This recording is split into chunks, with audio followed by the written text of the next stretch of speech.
Мы с вами продолжаем урок Тариху Ташри', истории становления фикха. И мы вкратце с вами на прошлых занятиях взяли мадрасатур Ра'i. Мадраса Ибн Мас'уда, ради Аллаху анху. И вообще не только Ибн Мас'уда, или мадраса, во главе с Ибн Мас'удом, мадрасатур Ра'i, мадраса, школа мышления.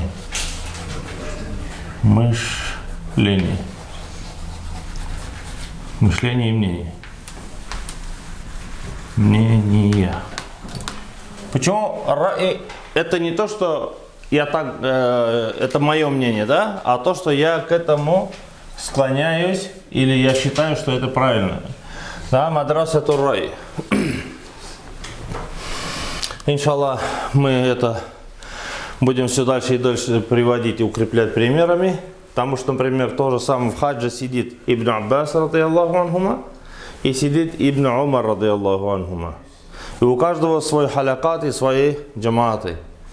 Если задает вопрос Ибн Умар, ради Аллаху анхума, то он в основном говорил, что я не знаю, или не отвечал, или говорит, такого случая не было при пророке, саллаллаху алейхи ва саллям, и не было при сахабах, то есть до него старших сахабов. Поэтому Ибн Умар, ради Аллаху анхума, он на многие вопросы просто не отвечал. Ибн Аббас, ради Аллаху анхума, почему сейчас путаем все, потому что их отцы были сахабами, поэтому мы говорим анхума. То есть от него и Ибн, от его отца, анхума. Ан Ибн Умар, ради Аллаху анхума, Ибн Аббас, ради Аллаху анхума. Их отцы, если были сахабы, мусульманы, тогда мы говорим анхума. То тогда Ибн Аббас, ради Аллаху анхума, отвечал на все вопросы. И поэтому школа, она вот отразилась, у студенты, их шакирды, последователи, так и пошли. Ибн Аббас, здесь Ибн Мас'уд, ради Аллаху анху, Ибн Мас'уд, ради Аллаху анху, во главе, который образовал, да, во главе Куфы стоял Умар ибн Хаттаб, который образовал этот город. Во главе был Ибн Мас'уд, ради Аллаху анху. Мы с вами, это мадраса, школа мнений и мышления, вкратце в некоторых словах разобрали, что оно себя представляет. То есть Коран и Сунну передают через эту школу, через ученики Ибн Мас'уда, ради Аллаху анху, и в том числе он сам. И самые известные личности, какие? Кто? Алькама, ради Аллаху анху. Алькама.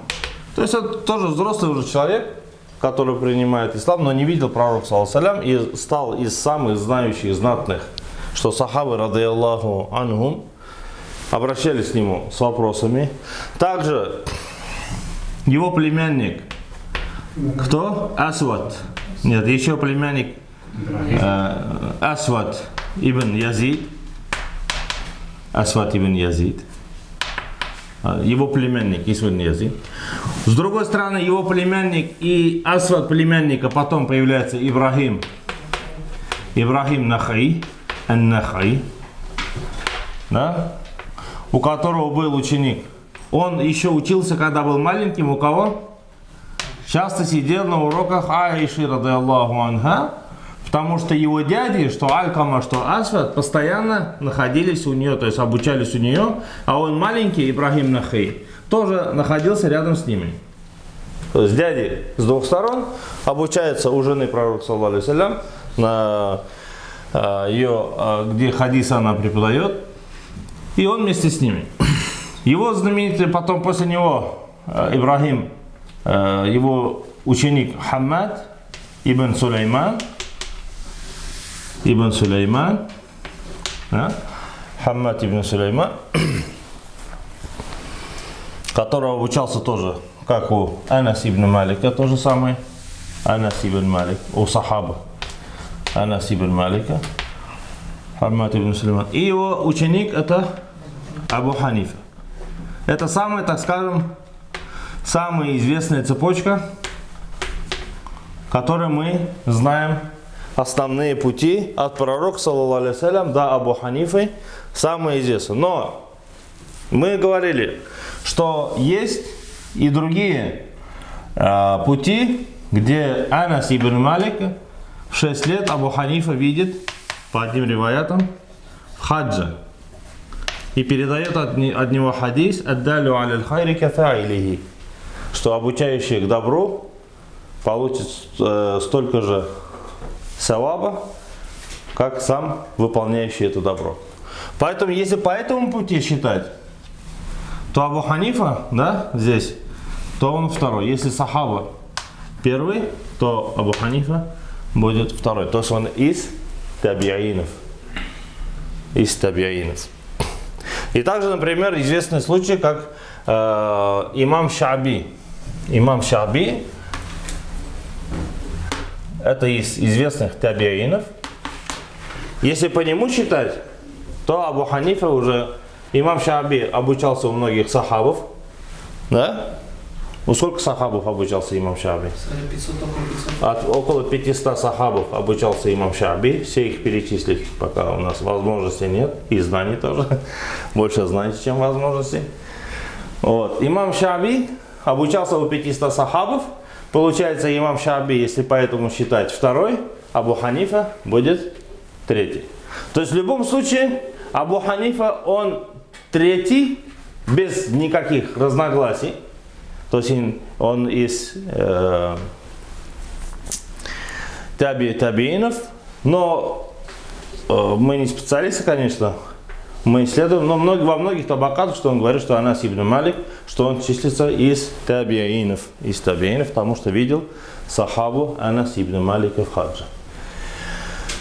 Но вот эта цепочка его получения, как он во многих своих, Абу Ханифа передает во многих своих фетвах, а фетвы Абу Ханифы равняются сколько? Около 500 тысяч ответов. Вот приблизительная цифра ответов Абу Ханифы по всем направлениям. Если посчитать, у него около 500 000 ответов на различные вопросы. Поэтому ученики Ибн Масуда, я чуть-чуть отвлекся, Алькама, Асвад, ученики, один из известных еще его, Аш-Ша'би, да? Потом, кто еще? Шурайх, Кады. Шурайх, который кто? Судья. Судья Шурайх, который судил или работал судьей 60 лет. Назначил его Омар ибн Хаттаб, да? И он только за год своей смерти отказался от своей должности. Ему было 107 лет, и потом в 108 году своей жизни он умирает. Кады Шурайх, который что? Известен тем, что сам судил против Али, или даже против Али, или судил самого халифа Али, радийаллаху анху. И Али не смог его как бы доказать, так скажем, вынести решение за Али, он выносит решение против Али, радийаллаху анху. Это Кады Шурайх, тоже один из известных учеников Ибн Масуда. Также один из известных учеников имам Ша'би, Ибн Масуда, что сам Ибн Умар, сейчас мы, иншаллах, потом начнем, сам Ибн Умар, основатель, так скажем, мадрасы хадиса города Медины, посещает уроки имама Ша'би и говорит, что я сам был с пророком, саллаллаху алейхи вассалям, во всех этих его поездках и путешествиях, но эти тонкости я не знаю, как это все точно, тонко все это им рассказывает имам Ша'би. И потом один из известных тоже учеников Ибн Масуда, это Абу Абдуррахман Ас-Сулями. Ас-Сулями – это один из чтецов Корана, Коран, который мы с вами знаем, приходит именно от Ибн Масуда и от Абдуррахмана Ас-Сулями, у которого обучается кто? Что Хасан и Хусейн, внуки пророка, саллаллаху алейхи вассалям, они не маленькие, имейте в виду, они уже тоже здесь это не означает, что это они маленькие, это уже времена сахабов, что у этого ученика Ибн Масуда обучаются внуки пророка, саллаллаху алейхи вассалям, Хасан и Хусейн, и у него же обучается чуть позже, не во время Хасан Хусейна, не путайте, да, чуть позже, обучается Асим, у которого потом приемный сын Хафс. И мы Коран, который с вами держим, называется Хафс ан-Асим. Это тот Коран, который мы с вами читаем. И большинство мусульман учат, читают и именно по этой цепочке. Хафс ан-Асим от Абдуррахмана Ас-Сулями ибн Масуда. Но Абу Абдуррахман Ас-Сулями также от Ибн Масуда, также от Зайд ибн Сабита, также Усман ибн Аффана, и также Убай ибн Кааб, это все сахабы. То есть он брал знания от всех этих сахабов, которые опять-таки пришли к кому? К Мухаммаду саллаллаху алейхи вассалям. То есть от его учеников, от его сахабов Абдуррахман Ас-Сулями передает. Поэтому для образца я вам сейчас я оригинал оставил дома. Да, вот это для образца. Я уж не стал всем. Мне можно ручку, пожалуйста? Да. Вот смотрите, это моя иджаза, да? Я уж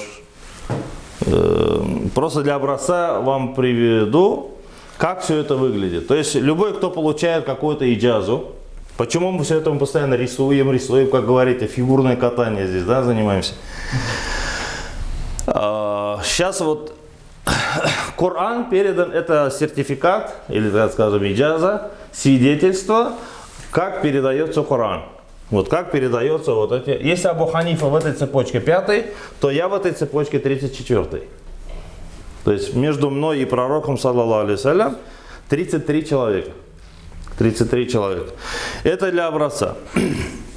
И у каждого, у кого кто иджаза, он постоянно будет в этой цепочке, в этой паутине, да, вот этой системе он будет. Кто получает иджазу, любой, кто учит Коран, или там хадисы, неважно, хоть любой иджаза по фиху возьмет, или по любым наукам, которые относятся к кому-то, он все равно до основной точки он дойдет. Если основная точка у нас Коран, это до Мухаммада, саллаллаху алейхи вассалям, значит от Мухаммада до этого человека вся эта цепочка будет расписана, и оно как бы у всех мусульман, у миллионов мусульман, такие, так скажем, они состоят в этой системе, как типа паутины. И, Блокчейн. Блокчейн? По-современному. Ну да. А то паутина слишком по-колхозному, да? Да. Такой этот блокчейн. Вот эта система вот идет, и обратите внимание, вот здесь ваху аля имам Хафс ибн Сулейман, ваху аля имам Асим ибн Аби Нуджуд, да? Аби Нуджуд, Хафс ибн Сулейман Аби Нуджуд. А потом уже идет ваху аля имам Аби Абдуррахман Ас-Сулями. Вот Абдуррахман Сулями. Вахуа аля сайидина. И пошло. Вахуа аля сайидина Усман Ибн Аффан. Ва Али. Мы здесь Али забыли написать, да? Али, радиаллаху ан. Убай ибн Кааб. Ва Зайд ибн Сабит. Ва Абдуллах ибн Мас'уд. Ва Абдуллах ибн Мас'уд, радиаллаху анхум. Ва хум, яни, аля наби, саллаллаху алейхи вассалям, ан Джибриль, который дальше, но это у нас уже не касается, от Джибриля, алейхиссалям, ан Раббил Изза, от Аллаха, субхану ва тааля. И вот это как бы, эта цепочка, она везде сохраняется, везде эта цепочка, она изучается, и во всех науках или во всех, так скажем, иджазах она будет. Поэтому это не просто какая-то там, где-то что-то произошло, и все на этом закончилось. А нет, это вот эта цепочка, она жива, и постоянно она будет передаваться до судного дня. Мы пока, например, я вот здесь 34-й. Я пока 34-й. Потом уже придет, может, это 35-й, 36-й. Или же есть в Египте, говорят, что самая короткая есть цепочка 28-й. Хочешь быть 29-м, езжай в Египте, потому что этот шейх, он 28-й. У него самая короткая цепочка до пророка, саллаллаху алейхи ва саллям. Самая короткая цепочка. Но практически это ничего не означает. То же самое, кто 34 или 35, он будет читать так же, что 28 или 29. Цифры, они не имеют значения. Поэтому Абу Ханифа, например, где-то может, если он здесь 3, а через эту цепочку он может 5, а через Анас ибн Малик, возможно, может он и 2. Он из табиин. Если он сахаба, 1, то Абу Ханифа 2. Иншаллах, сейчас мы с вами, как других будем изучать, поймем, что практически цифры. Некоторые говорят, он же ближе был к пророку, кто знает, больше знает, он или же кто ближе к пророку, саллаллаху алейхи ва саллям. Понятно, что джаиль, то есть обстановка, люди, вообще в общем, которые были к пророку, саллаллаху алейхи ва саллям, у них знаний было больше. Знаний, может, было больше некоторых, например, как некоторых сахабов, как Ибн Аббас, радиаллаху анхума, как Ибн Умар, радиаллаху анхума, или как Умар ибн Хаттаб, радиаллаху анху, или как Абу Бакр, радиаллаху анху. Но само то, что кто больше знает, кто меньше, Аллаху аля. Это не параметр, который сказать, что он ближе был к пророку, саллаллаху алейхи ва саллям, он может нет. Как мы говорили, что имам Ша'би, который жил во времена уже табиинов, сахабы ему на урок ходят. Обучаются у него и изучают разные тонкости, да? Или же как Абу Абдурахман Сулями, у него обучаются сами пророк, саллаллаху алейхи ва саллям, внуки пророка, саллаллаху алейхи ва саллям, которые жили у пророка, саллаллаху алейхи ва саллям, а у него обучаются. И ему сдают, например, Коран. Вот что мы с вами повторили, заново чуть-чуть обновили то, что мы с вами несколько дней об этом, да, говорили. Мадраса ар-рай. Мадраса мнения и мышления. Это мадраса ар-рай, основанная в основном Ибн Мас'удом, который умирает в 32 году по хиджре. И это мадраса не только его, а мадраса, которым жил кто из сахабов? Али, известных, который мы знаем. Муаз ибн Джабаль, радиаллаху анху, Джабаль. И также других. И насчитывается около 300 сахабов в Куфе, которые вынесли какие-то свои знания. А так сахабов там было много. Потому что во времена Али, радиаллаху анху, когда были с Муавией, Али базировался где? В Куфе. Поэтому все, кто рядом был с ним, они все находились в Куфе. Мы сейчас с вами чуть-чуть переходим от Куфы неподалеку, куда? В Басру. А потом уже начнем, иншаллах, Медину. Медину почему мы сразу не начали? Почему мы сразу не начали Медину?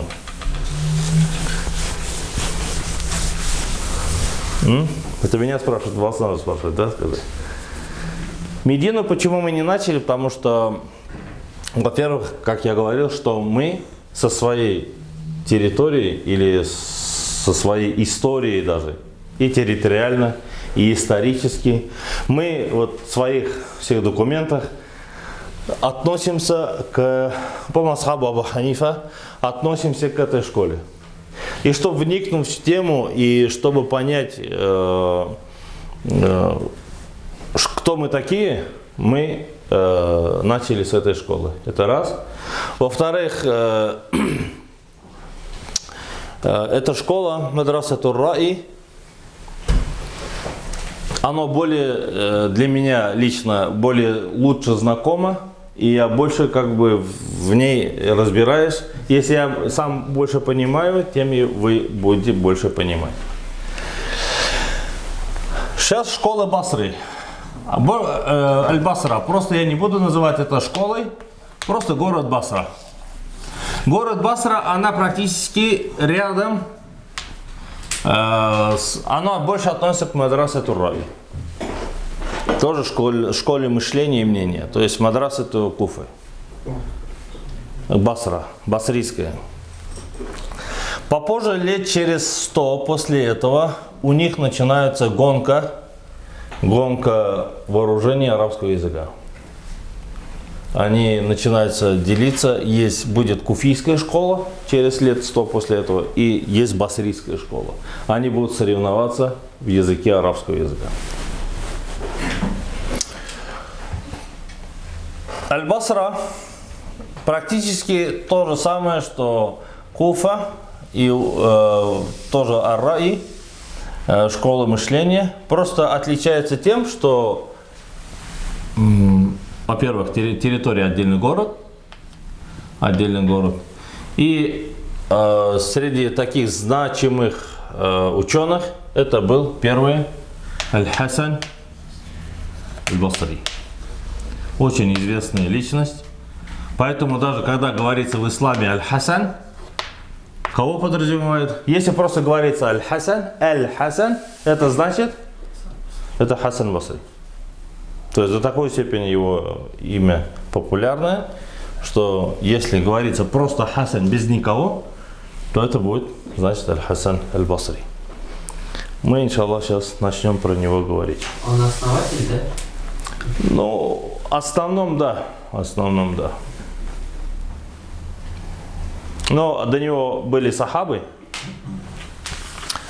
Уже Хасан аль-Басри, он из Табин. Сейчас, иншаллах, начнем. Басра это тоже новый город был? Нет, Басра это давнейший. Еще в хадисах, который убил 99 человек. В хадисах из Бану Исраиль, если он был близко к жителям Басры. Басра это еще несколько тысяч лет. Басра это не новый город, это не тот город, который основали. Это не как Куфа, который Умар ибн Хаттаб основал. Басра издавна уже древний город. Аль-Хасан Аль-Басри родился в доме жены пророка, саллаллаху алейхи вассалям, Уммы Салама.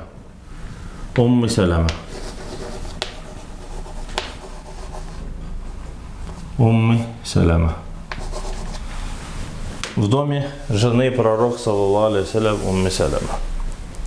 Так как его мать Хайра,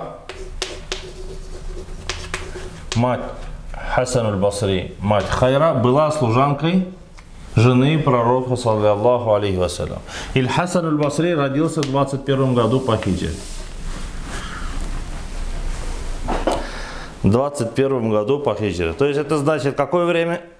Время Умар ибн Хаттаба. То есть во время правления Умар ибн Хаттаба родился Аль-Хасан.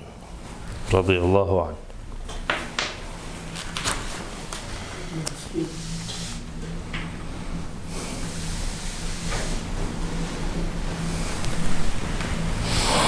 В 21 году по хиджре, и умер Хасан аль-Басри в 110-м. Умер Хасан аль-Басри в 110 году по хиджре.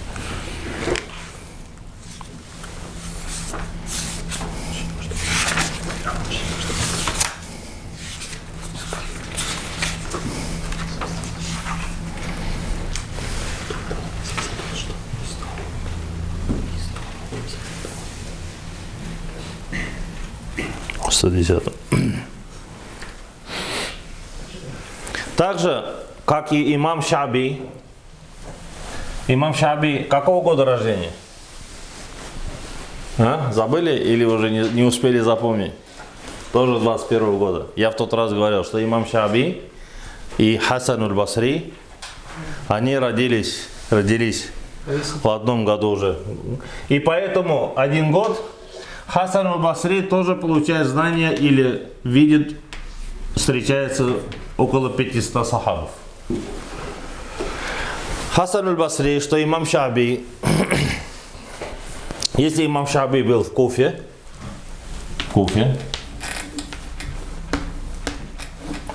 а Хасан аль-Басри потом в 1937 году по хиджре переезжает он в Басру.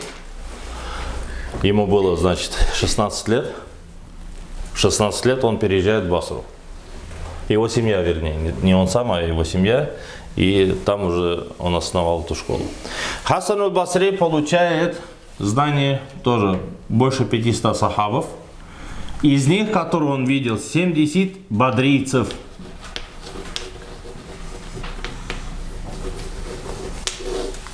Кто такие бадрийцы? Бадария. Участники битвы Бадр. Там сколько было участников? 314, да? Ну или 313, это уже смотря какие источники. Некоторые говорят 313, некоторые 314, одного добавили. Ну, это не важно. То есть практически еще 1/4, да? Сахабов он еще из них видит. Хасан аль-Басри. Его отец, вот здесь я сейчас писал Зайд ибн Сабит, да? Это кто? Какой сахаба? Зайд ибн Сабит. Это тот сахаба, которым пророк, саллаллаху алейхи прочитал Коран, и он находился рядом с пророком, саллаллаху алейхи последнее его чтение Корана, и которому потом Абу Бакр передал собрать Коран, и ответственность, и потом еще Усман ибн Аффан, сам будучи чтецом из Корана, Усман ибн Аффан сам передает Зайд ибн Сабиту, его слуга, отец Хасан.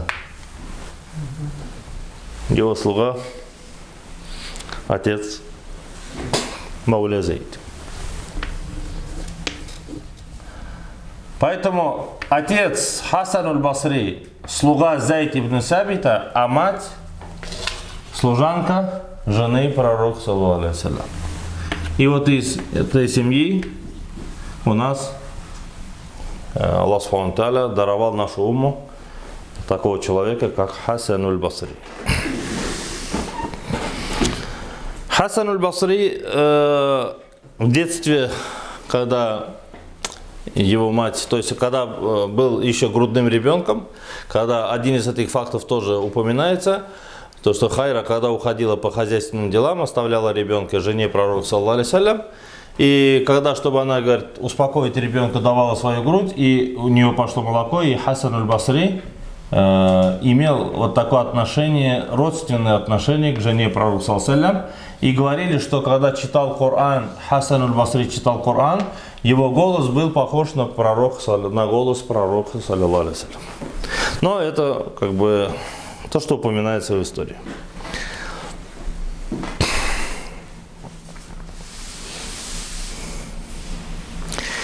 И Анас ибн Малик,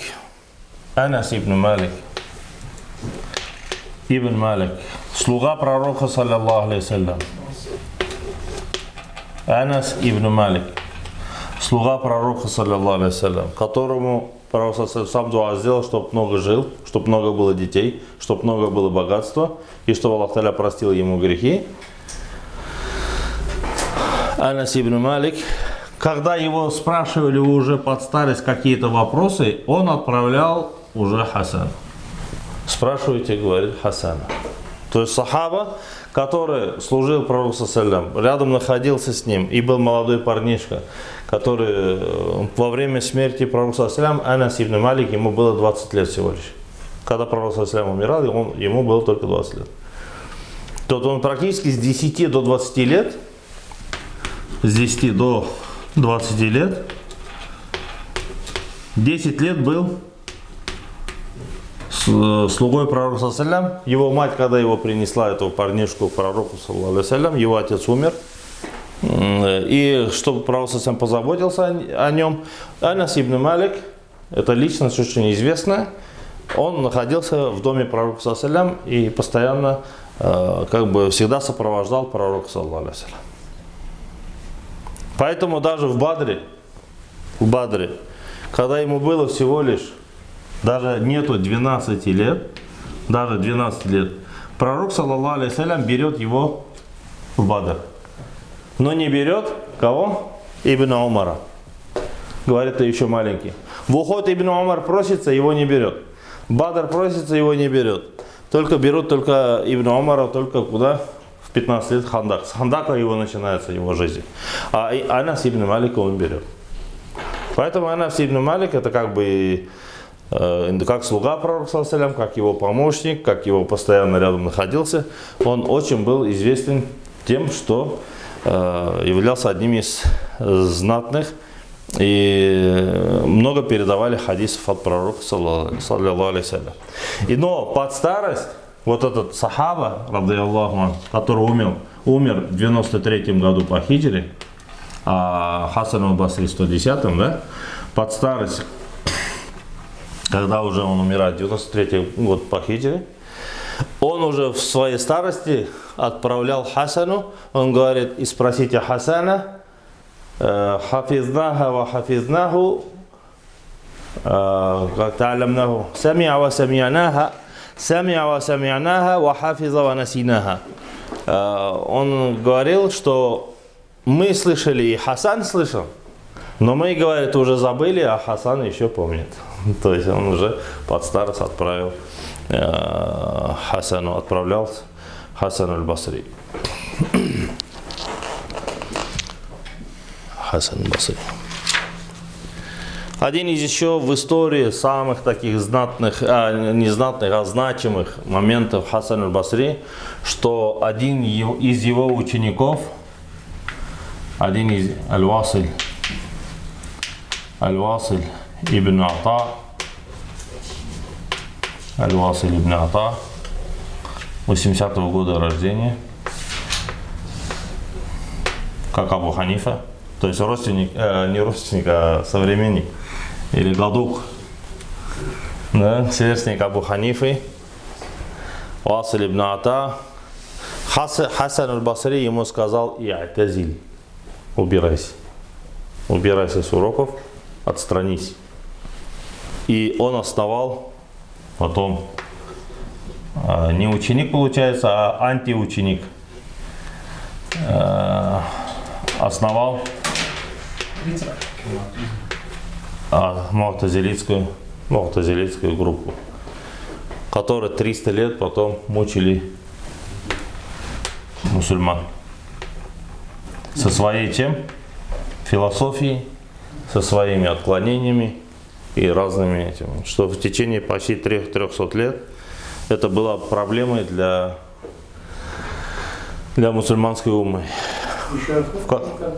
Василь ибн Ата. Василя жизнь, Василь. Он выгнал его из-за вопроса, то, что когда Василь спросил Хасан аль-Басри, если человек грешник, совершает грехи, он кто, кафир или мусульманин? Хасан аль-Басри, радийаллаху анху, сказал, что он мусульманин, но все по велению Аллаха. Аллах, если захочет простить его, ведет в рай, если не захочет, тогда ведет его в ад. Вот. И тогда Василь сказал, что он манзиля бейна манзилятайн. Он находится на том уровне, и не мусульманин, и не кафир. Придумал промежуточное такое место, манзиля бейна манзилятайн, между двумя положениями, то есть и не мусульманин, и не кафир.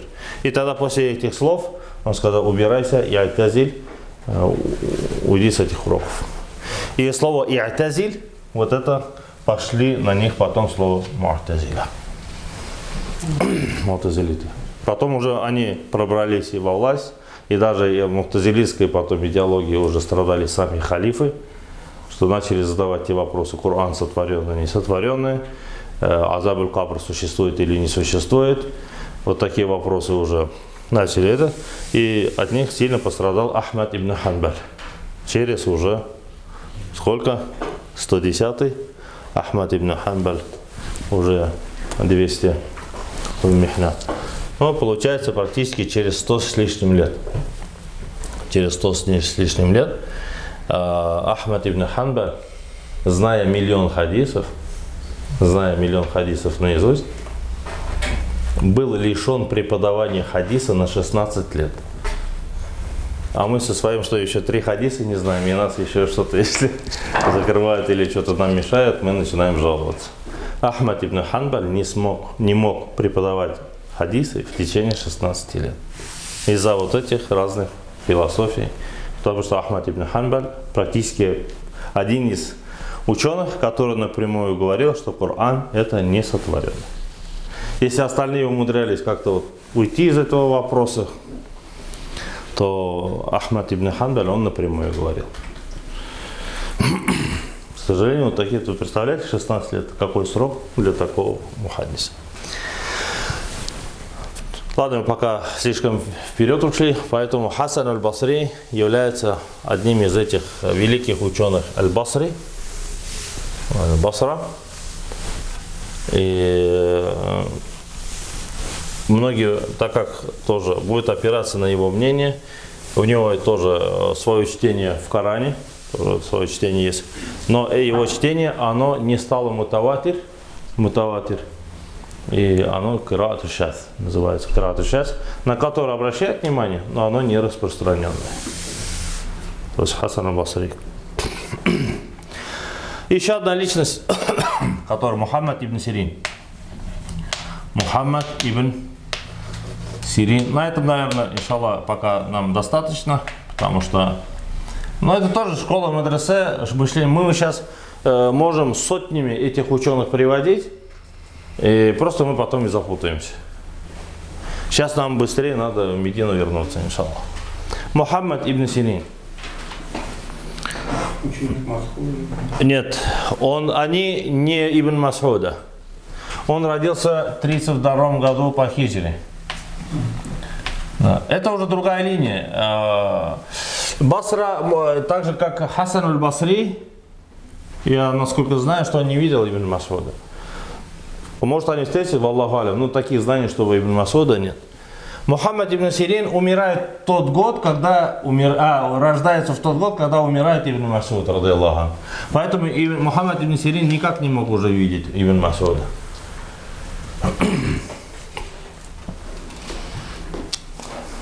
Рождается в 30, но умирает в 110 году по хиджре, так же как кто? Хасан аль-Басри, через 100 дней. Разница между ними 100 дней. То есть на 100 дней позже, чем Хасан аль-Басри. То есть на 10 лет, получается, поменьше прожил эту жизнь.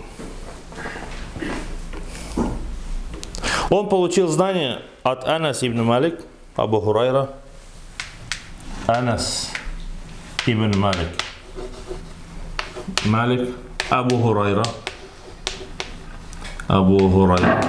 И других, Аиша, радийаллаху анха, можно Абдулла ибн Умар, радийаллаху анхума, Абдулла ибн Аббас, радийаллаху анхума, Зайд ибн Сабит. Это все те молодые, как мы говорили в начале, помните, период молодых сахабов. Это значит, кто там был, они уже брали от них знания. Мухаммад ибн Сирин. Его отец Ибн Сирин. Но у нас еще, я же вам говорил, что он известен более как толкователь снов, да? Ибн Сирина. Мы только сны у него взяли, а знания не взяли, да? Мухаммад ибн Сирин, его отец был слугой Анас ибн Малик. Отец слуга слуги пророка, саллаллаху алейхи ва саллям, да? Так можно знать? Слуги посланника пророка, саллаллаху алейхи ва саллям. Анас ибн Малик, отец Мухаммад ибн Сирина, слуга Анас ибн Малика. А Анас ибн Малик был слуга пророка, саллаллаху алейхи ва саллям. А его мать София, мать София, мать София. Служанка Абу Бакра Сиддика. Служанка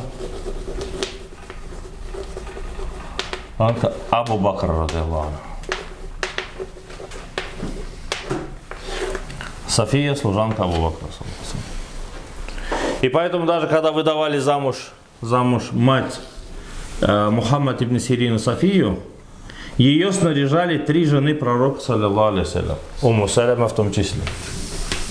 Умму Саляма, Аиша. То есть Аиша, Умму Саляма, они снаряжали мать Мухаммада.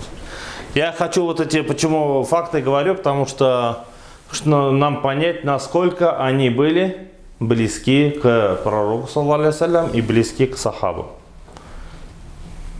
У Хасан аль-Басри был свой масхаб. Мы, иншаллах, когда масхаб будем разбирать, но этот его масхаб долго не сохранился. Хасан аль-Басри, я забыл сказать, Хасан аль-Басри, у него был свой масхаб, такой же, как и у Абу Ханифа, или так имам Шафия, или как это. Просто один факт, иншаллах, мы потом разберем, почему они не стали распространенными, как масхабы и шафиевские или маликийские. Почему сейчас такого Хасан аль-Басри нету? Хасанитов там, например, или басритов.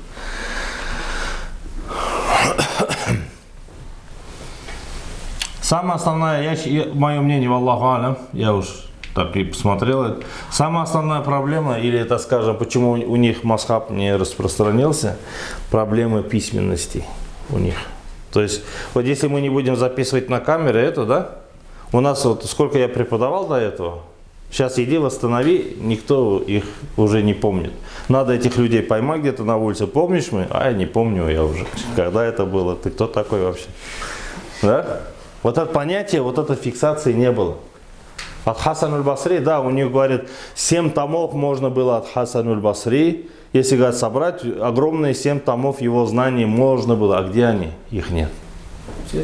Утеряны. Они на словах где-то есть, Абу Ханифа где-то передает, Шафия где-то от него передает, или другой мухаддис какой-нибудь передает. Кто вот эту фиксацию вел, они вот это именно фиксации знаний, они произошли чуть-чуть позже, через где-то после, так скажем, 110-го, где-то ближе к 200-м годам. 200-м годам. Это все фиксация, документация, книги. Раньше просто передавались от уста в усты. И не было таких этих фиксаций в бумажном варианте. А тогда, когда уже здесь и политическая сторона, что халифат, мусульманский халифат развивается исторически, как наука растет, возможности растут, китайцы здесь уже дрожат, да, от них знаний берут, от других знаний берут. И вот эта сама литература, и фиксация, и письменность, и возможности, и бумага, ну, в то время, да, возможности где зафиксировать. У них появляется очень много финансовых возможностей, и политических возможностей, и они все это начинают. И под это попадает именно кто? Уже Абу Ханифа, имам Шафи, Ахмад ибн Ханбаль, потом имам Бухари, мухаддисы. И они уже попадают именно в такую эпоху развития, так скажем, исламского халифата, что они уже могли фиксировать эти знания и оставлять после себя этого. А во времена Хасан аль-Басри или Мухаммад Сирин или других ученых, хоть имам Шаби возьми, хоть Ибн Умар или Муджахида или Ибн Аббас и его тафсири, они не смогли, у них не было такой ни материальной возможности, ни это. Также Аллах Субхану ва Тааля, значит, так где такой не был. Вот это, наверное, самая основная причина, почему мы следуем, говорим мы ханафиты, Абу Ханифа, а не Ибрахим ан-Нахай, от которого, или не Хаммад, или не Ибрахим, или не Алькамы. Это самая основная причина. Ага. А почему они вообще разделились? Вот из-за чего вообще? Сейчас эта школа вообще для чего? Почему они... Вот сейчас мы к этому, почему разделились, мы, иншаллах, сейчас вот как все больше накопим знаний, и потом уже будем говорить. Вот так сказал, вот так сказал. Мы как со всеми ознакомимся. А то я сейчас скажу, например, да, например, имам Шурахбиль, кто такой вообще, откуда он взялся вообще. А сейчас уже, видите, когда я начинаю вам говорить, вот такой был, вы сразу уже все, ага, он судил имам Али, имам Шаби, у него сахабы учились, Ибн Умар. И все, вот начали уже разбираться, и когда сейчас вот какой-нибудь масаля возьму, например, давайте вот это разберем, разногласие Абу Ханифы, и поднятие рук. Давайте вот это поднятие рук. И вот это мы пошли вот по этой цепочке. Имам Аузаи, мы до него еще не дошли. Имам Аузаи не дошли. Они встретились с Абу Ханифой, одного практически сверстники они. И начинают разбирать поднятие рук. Мы не будем здесь разбирать, например, да, Фарид Абзы, как Самат Абывлян начинает в деревенской мечети ругаться, да? А как они спорили и как вот этот вопрос разбирали. И когда я буду приводить Хаддасана Зухри, вот пока вы еще Зухри не знаете, кто такой. Хаддасана Зухри, ан Нафи, ан Малик. И когда он приводит свою цепочку, Абу Ханифа ему приводит свою цепочку, Хаммад ан Ибрахим, ан Алькама. И они начинают сравнивать вот этих двух своих людей, почему произошло. Если они в это время они не смогли эту уже проблему, так скажем, или вот это разногласие решить, мы это никогда не сможем. Я к этому вернусь, когда мы, иншаллах, вот мединские мухаддисов разберем, кто такой Зухри, кто такой Нафи, слуга Ибн Умар, кто такой Ибн Умар, вот. И, иншаллах, можно любой вот такой вопрос взять, который есть разногласия, и поставить на эти цепочки, и потом поймем, что в некоторых моментах разногласия где произошли, вот на этом уровне могли произойти, или где-то вот на этом уровне, или где-то вот на этом уровне. Или уже на уровне сахаба. Или, да, или на уровне сахаба, как, например, ребенок наджис или не наджис, моча ребенка. Это между ну, как бы спор был между Ибн Умар, радиаллаху анхума, и Ибн Аббас. Ибн Аббас спокойно их целовал, крутил на руках и ничего в этом страшного не видел. Спокойно читал намаз. Ибн Умар, радиаллаху анхума, если чуть-чуть попадало, он сразу же начал стирать. Вот этот вопрос, то, что моча ребенка это наджис или не наджис, оно уже никогда не решится, потому что этот вопрос не был решен со времен Ибн Умара и Ибн Аббас. И более 100 вопросов, которые есть разногласия между Ибн Умаром и между Ибн Аббас, некоторые из них между какими сахабами произошло. И некоторые масаиль, что потом их вообще больше не поднимать.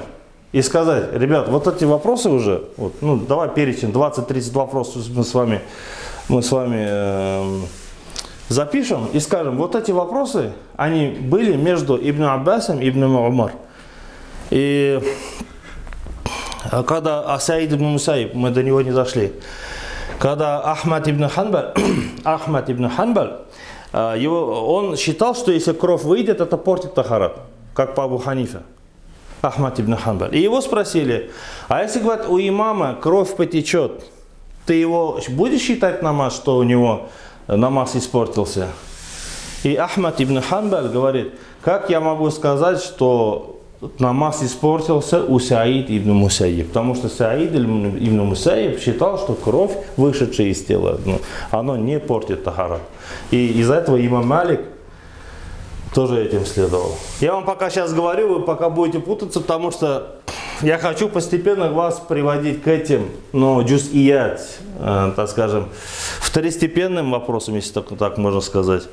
Или же это не будет считаться второстепенным вопросом, а мелкие вопросы, разовые вопросы, которые возникают. Когда мы в этих людях сейчас начнем разбираться, мы быстро сможем уже. И Ахмад ибн Ханбаль сказал, как я могу сказать, что намаз Саид ибн Мусаиб это самый великий из табиинов города Медины, что у него намаз неправильный. Понятно, да? Поэтому очень много вопросов, которые мы говорим, что это у Абу Ханифа. Нет, эти вопросы были не Абу Ханифа. Абу Ханифа уже они сохраняют вот эти свои школы, которые где-то что-то произошло. Они, во многих вопросах это не их произведение, они идут по той школе, в которой они сами оказались, той системе, в которой сами оказались. Но, иншаллах, мы вот в этих уже вопросах, когда сейчас нам главное, наша главная задача хорошо разбираться в этих людях. Кто такой Ибрахим Нахей, кто такой Алькама, кто такой Асвад, кто такой Шаби, кто такой Шурейх, это кто такой Абдурахман Сулями, да? И кто такой Хасан аль-Басри, и кто такой, что Хасан аль-Басри родился, пока нам надо понять про этих людей. Что он родился в доме пророка саллаллаху алейхи ва саллям, обучался у 500 сахабов, и вкратце, у него был свой масхаб, и очень многие к нему склонялись, и кто от кого кто передал. Мухаммад ибн Сирин тоже, его отец был слуга Анас ибн Малика, и мать София слуга Абу Бакра, радиаллаху анху, Абу Бакра, служанка Абу Бакра, и являлся одним из тоже в одно время, как мы видим, что между Хасан аль-Басри и Мухаммад ибн Сирин отличает день смерти только около 100 дней, и Анас ибн Малик, этот сахаба, когда умирал, оставил завещание, чтобы джаназа ему прочитал Мухаммад ибн Сирин. Чтобы джаназа ему прочитал. И джаназа читает Анас ибн Малику, Мухаммад ибн Сирин, который был еще в то время в тюрьме из-за долга, который его задержали. Он выходит из тюрьмы, читает джаназа намаз Анас ибн Малику и обратно заходит в тюрьму, не увидев семью, детей, и сказал, что меня вытащили из тюрьмы только из-за этого. Он выходит и обратно заходит в тюрьму. Мухаммад ибн Сирин.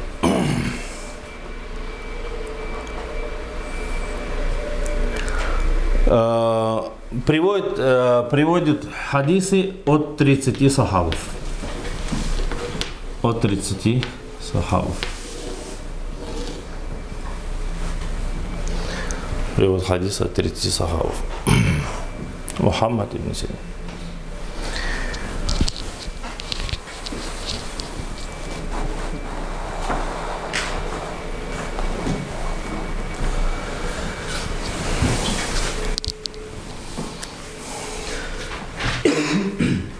И на сегодня, наверное, мы с вами, иншаллах, вот Басру. Басра это не означает, что это только 2 ученых было. Там очень было много ученых. Просто эти ученые нам потом, так скажем, мы мало на них будем обращать внимание. Нам главное, я только беру столько, сколько мы можем осилить, и сколько можем запомнить, и которые нам будут постоянно встречаться. Это то, что я двоих только привел, это не означает, город Басра только 2 ученых. Все, у нас Басра мы закрываем. Басра тоже относится по своей системе к Мадраса Турай.